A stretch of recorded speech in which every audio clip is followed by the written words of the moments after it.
आज के वीडियो में हम ये समझने वाले हैं क्या वेस्टर्नाइजेशन भारत का, इंडिया का, क्या ये सही है? क्या ये हमारे भविष्य के लिए सही है? क्या हमारे आने वाली जनरेशन के लिए अगर आएगी, क्योंकि आनी तो है, लेकिन खैर टॉपिक चेंज हो जाएगा। क्लाइमेट चेंज के बारे में बात करने जा रहा था, लेकिन तो क्या ये सही है किसी भी हद तक, या आखिर हम अपने आप को कहीं एक्सप्लॉइट तो नहीं कर रहे हैं दूसरे कल्चर को लेकर, दूसरे कल्चर को अपनी लाइफस्टाइल में लाकर? तो पहले हमें ये समझना पड़ेगा कि मैं उस आइडियोलॉजी को तो नहीं ही मानता हूँ जो पूरी तरह से खंडित कर देती है, कहती है कि नहीं यार कुछ नहीं होना चाहिए। क्योंकि अगर हमने ये कह दिया कि हमें वेस्ट से कुछ भी मतलब नहीं है, तो हमें बहुत चीज़ें हटानी पड़ेगी। क्योंकि ऐसा नहीं है, मैं बिल्कुल इसमें डिसरिस्पेक्टफुल नहीं हूँ अपनी तरफ के लोगों के लिए कि हम लोगों ने कुछ ऐसा नहीं करा, या हम लोगों ने उतनी अचीवमेंट्स हमने भी करी हैं कई क्षेत्रों में उन्होंने करी है। तो बात यहाँ पे वेस्ट या ईस्ट की नहीं है। पहले हमें ये समझना पड़ेगा कि ह्यूमन नेचर क्या है, क्योंकि ह्यूमन नेचर ही तो है वो जो लेता है, जो बाहर की चीज़ों को, बाहर जगत की चीज़ों को ऑब्जर्व करता है, अपनी कंडीशनिंग का पार्ट बनाता है, उसको डेली एक्शंस में कन्वर्ट करता है। पहले हमें ये समझना पड़ेगा कि कुछ लोगों ने क्या कहा है। सबसे पहले हम बात करते हैं चाणक्य की। चाणक्य ने बहुत बहुत समझदारी की और बहुत बड़ी दार्शनिक बात कही है। उन्होंने कहा है एक नेशन का, एक देश का या एक साम्राज्य का पतन तभी हो जाता है जब उसके कल्चर का पतन हो जाता है, जब उसकी परंपराओं का, और परंपरा नहीं, ज़्यादा बेटर वर्ल्ड रहेगा, लेकिन कल्चरल वैल्यूज़ जिसको कहते हैं उसका पतन हुआ। तो समझिए हर एक व्यक्ति का पतन हुआ। क्या मतलब है इस चीज़ का? इसकी जगह अगर हम ये भी कह दें कि जिस देश के दर्शन का पतन हुआ, उस देश का भी पतन होना निश्चित रूप से होना ही होना है, वो इसमें कोई दो राय नहीं है। तो क्या जो वेस्टर्न कल्चर का जो इन्फ्लुएंस है हमारे जन जी जनरेशन के ऊपर, या इससे पहले वाली जनरेशन के ऊपर भी, तो क्या किस हद तक की सही है? पहले हमें यह समझना पड़ेगा कि इसको अगर हम इंडिविजुअल लेवल पे समझें, तो हम किसी से मिलते हैं, तो हम बात करते हैं, बैठते हैं। क्यों हमारे माँ बाप कहते हैं कि दोस्ती सबसे नहीं करनी चाहिए, बहुत कम दोस्त हों, बहुत अच्छे दोस्त हों। ज़्यादातर माँ बाप तो यही चाहते हैं, मैं यहाँ पे जनरल सेंस में कह रहा हूँ, कि कम दोस्त हों, दोस्ती कम हो, दोस्ती अच्छी हो, लोग अच्छे हों। क्यों कहते हैं वो ऐसा? क्योंकि हमें ये समझना पड़ेगा कि हम अगर किसी से दोस्ती करते हैं, तो मात्र हम उसकी कुछ चुनिंदी अच्छी चीज़ें नहीं लाते, हम एज अ होल पर्सनैलिटी उसको एक्सेप्ट करते हैं। सबकॉन्शियसली ही उसके ट्रेट्स लेते हैं, सबकॉन्शियसली उसकी हर एक अच्छी बुरी आदत अपने अंदर लाते हैं। हमें पता नहीं चलता, क्योंकि हमें अपना कुछ नहीं पता है। मैं पहले क्लियर कर दूं, मैं बहुत जनरल सेंस में बातें अभी कर रहा हूँ। मैं यहाँ पे किसी इंडिविजुअल लेवल पे एक एग्जाम्पल ले रहा हूँ, लेकिन बात में जनरलाइजेशन यहाँ पे कर रहा हूँ, तो हमें समझना पड़ेगा। तो इस चीज़ को हम आगे बढ़ते हैं और समझते हैं, तो क्या इससे नेशन का क्या लेना देना, कल्चर का क्या लेना देना? अगर हम आज के वेस्टर्न कल्चर को देखें, हम उनके इन्वेंशंस की बात अभी नहीं करेंगे, क्योंकि कल्चरल वैल्यूज़ बहुत चीज़ों को जन्म देती हैं। Cultural values philosophically what you are, it matters. आपकी ग्रोथ, आपकी चीज़ें तभी अच्छी होंगी जब आपकी फिलॉसफी अच्छी होगी, philosophy of life, philosophy of to live, वो सही होगी। तब जाके आप एक अच्छा इंडिविजुअल लेवल पे ग्रो करोगे। और अगर ब्रॉडली बात करें, अगर मैक्रो लेवल पे बात करें, ये नेशंस के ऊपर जब हम बात करते हैं, तो भारतीय सभ्यता का पतन तब से ही होने लगा था जब मुगल आए। और आज जो हम देखते हैं, ये बहुत डिस्टॉर्टेड कल्चर है हमारा, कल्चर है हमारा। तो क्या, लेकिन तब भी जो डिस्टॉर्टेड वर्जन ऑफ कल्चर है हमारा, इसको क्या अब हम अपना नहीं मानेंगे?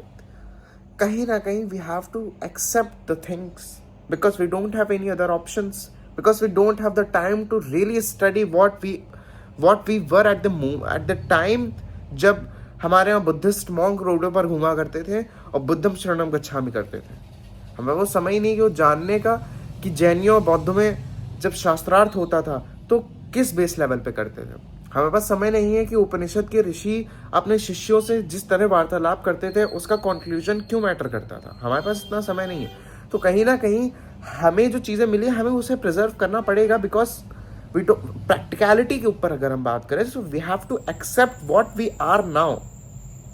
We don't want further changes in our culture, and what we are seeing today is the more distortion of our culture, because there is some essence in our culture, even today there is some, but क्या हम हर चीज को लेते हैं? Human nature, हाँ, अब वो example मैंने क्यों दिया कि एक ट्रेड को आप नहीं लेते हो, सब चीजें लेते हो। किसी से भी आप बात कर रहे हो, subconsciously you learn every single thing. तो ये कल्चरल लेवल पे भी अगर देखा जाए तो if you are getting influenced by some western powers, तो खाली आप उनकी कुछ चीज़ों से नहीं होगे, आप उनके हेडोनिस्टिक लाइफस्टाइल से भी इन्फ्लुएंस हो गए। आपके लिए जो आपके कल्चर में नॉर्मल नहीं था, आप उसको नॉर्मल करने की ट्राई करोगे, जो कि आपका पतन करने में आपके मददगार होगा, क्योंकि कुछ ट्रेड्स तो आपके तब भी रहेंगे। समझिएगा, हम इतने अच्छे चॉइस नहीं मेंटेन कर पाते हैं because we are not that much developed in a general sense. I'm saying this because I have to clarify this, because I'm not talking about any individual. We are not really clear about ourselves. So if we are not clear about ourselves, we are not even clear about what our choices, from where our choices coming. We don't know it. And after that there will be a issue जहाँ पे हम ये situation पर आएंगे कि हम ये समझ ही नहीं पाएंगे कि हमारा चेंजमेंट कब हो गया, हम स्लाइटली कब हम अपने कल्चर को छोड़कर हम दूसरे कल्चर के पार्ट बन गए, हमें पता भी नहीं चला। I don't know about like Bombay and somewhere, लेकिन मैंने यहाँ तक कि मैं, चूँकि मैं यहाँ का हूँ, यूपी से हूँ, तो मैंने लखनऊ जैसे शहरों में भी देखा है कि जो चीज़ें हमारे समय पर 100 साल पहले कॉमन नहीं थी, हमारे समय पर, हमारे माँ बाप के समय पर, वो आज बहुत कॉमन है। और कहीं ना कहीं उसको फ्रीडम का नाम भी दे दिया जाए, but what we are offering after getting that thing, we are offering our culture, और उससे ही हमारा डाउनफॉल होगा। कैसे होगा डाउनफॉल, ये भी तो समझना जरूरी है। ऐसे मात्र कह देने से थोड़ी काम चलेगा कि डाउनफॉल होगा। देखिए, देयर फर्स्ट ऑफ ऑल, हर एक इंडिविजुअल जाके ये चीज नहीं एक्सेप्ट करेगा कि हाँ, अगर एक व्यक्ति मान रहा है किसी कल्चर को एक्सेप्ट करे तो सब करेंगे। वहां पे हार्मनी में भी दिक्कत आएगी। There will be conflict between the people, क्योंकि हर व्यक्ति वो कल्चर नहीं एक्सेप्ट कर रहा। आप समझने की कोशिश करिएगा। ये भी मैं नहीं कह रहा हूं just accept what you got from your culture, just think about it, make some changement in that by yourself, not you are just like seeking something from the other कि भाई मुझे तुम बताओ कि क्या करना है। We have our own things, we have our own values. If there is a need to change anything in that, we will make a changement, but not from the other, but by fixing ourselves. And this is what I'm talking about. Conclusion ये है बात का कि क्या मैं ये कह रहा हूँ कि बिल्कुल वेस्टर्न कल्चर को अपनाए ही ना, मैं नहीं कह रहा हूँ। मैं कह रहा हूँ first of all make yourself that much aware कि about your choices, make yourself that much aware about your choices, from where your choice is coming. And after that, when you will be aware, then you have that capability to choose the correct one. Otherwise, आपको पता ही नहीं, because you don't know about yourself. अगर आपको कुछ भी, आपसे हर काम गलत हो रहा है तो आपसे एक काम कैसे सही हो सकता है? अगर हर काम गलत हो रहा है तो यानी कि कमी कुछ है अंदर,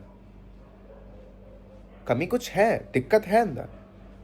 So we are not that much choosy. First of all, we have to fix ourselves, then we have to choose the things कि हमें क्या एक्सेप्ट करना है. प्रॉब्लम ये होगी अगर कुछ लोग पूरी तरह से वेस्टर्न कल्चर को माने या किसी भी कल्चर को माने और वो उसी ग्रुप में रह रहे हो, तो पहली बात हार्मनी तो नहीं बन पाएगी। सोसाइटी के लेवल पे जो नॉर्म्स हैं उसमें हार्मनी तो नहीं बन पाएगी, because there always be a conflict between the people.